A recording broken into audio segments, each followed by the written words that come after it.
have been invited to share this happy and holy occasion.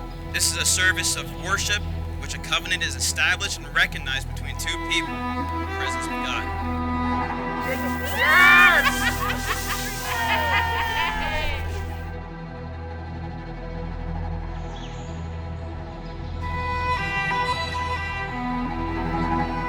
Perhaps you're already married. For you, this may be a time of remembrance and renewal of vows. Perhaps you are contemplating marriage. Then join Steven and Tori as they are united in marriage.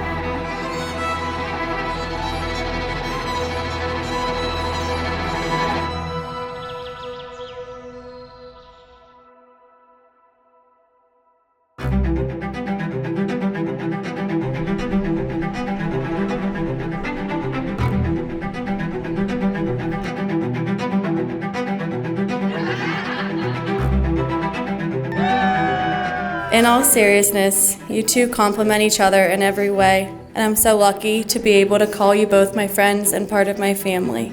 I love you guys.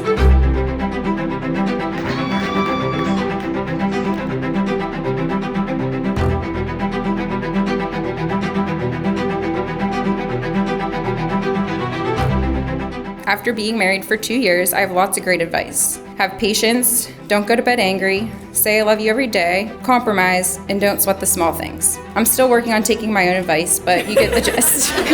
But seriously, you guys are the perfect complements for each other, and we're so lucky to have great friends.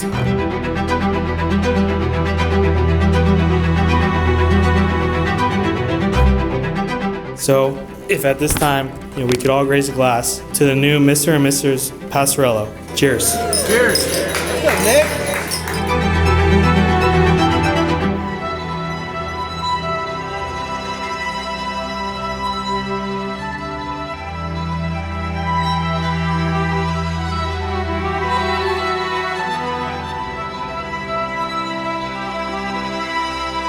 Tori, I spent hours trying to think about how I wanted to start this letter. I figured the best way to move forward is to finally come clean about a lie that I've been telling you since we first met. This is really tough for me to admit, but I did not have a plan to ask for your number.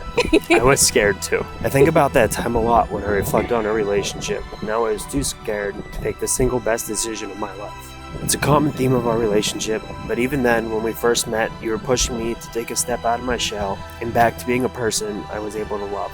So thank you for making me give you my number and pushing me to build our life together. I love you so much more, Tori May, and I will love you forever and always. Thank you.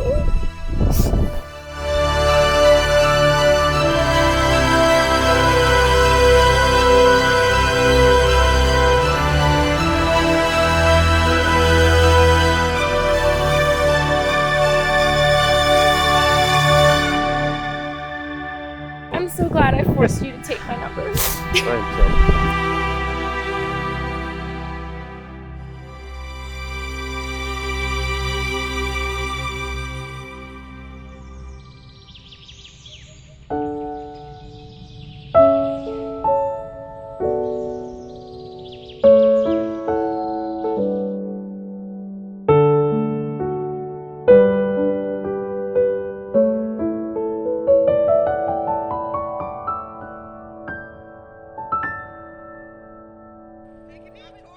Steven, I don't feel anxious if I'm making the right decision. It's almost like I just don't see it any other way. I don't see spending holidays with anybody else.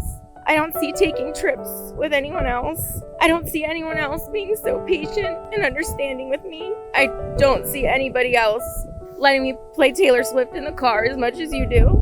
And I definitely don't see anybody. My veil will fall off. I'll keep stepping on your feet when we're slow dancing, and my nose will look weird in pictures. Assures me that you are the one. And if that's not already enough, it's not just me that sees it either. I've never heard of my friends talk about any other significant other like they talk about you. And we have some pretty great guys in our group of friends. I've quite literally been told that I have found a gold mine, and I do not disagree. I have in fact found a gold mine in you. So thank you for loving me. Thank you for letting me be me. And thank you for allowing me to actually feel what it means to just know. Steven, I can't wait to love you forever, and I can't wait to be your wife. Love always, Tori.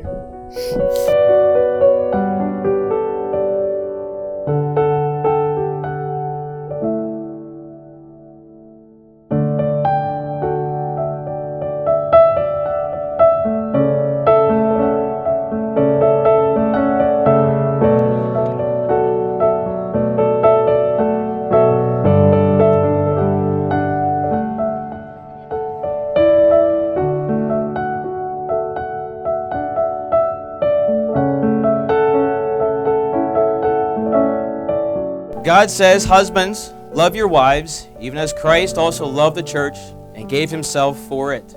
Steven, will you continue to love this woman in like manner? Will you have her to be your wedded wife and to live together according to God's holy word? Will you love her totally, continually, and exclusively? Will you comfort her, honor her mentality and her desires? Will you keep her in love, in kindness, in sickness and health, and forsake all others, cleaving unto her as long as you both shall live?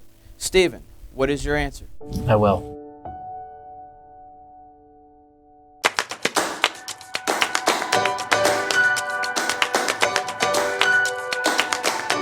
Steven, you may kiss your bride.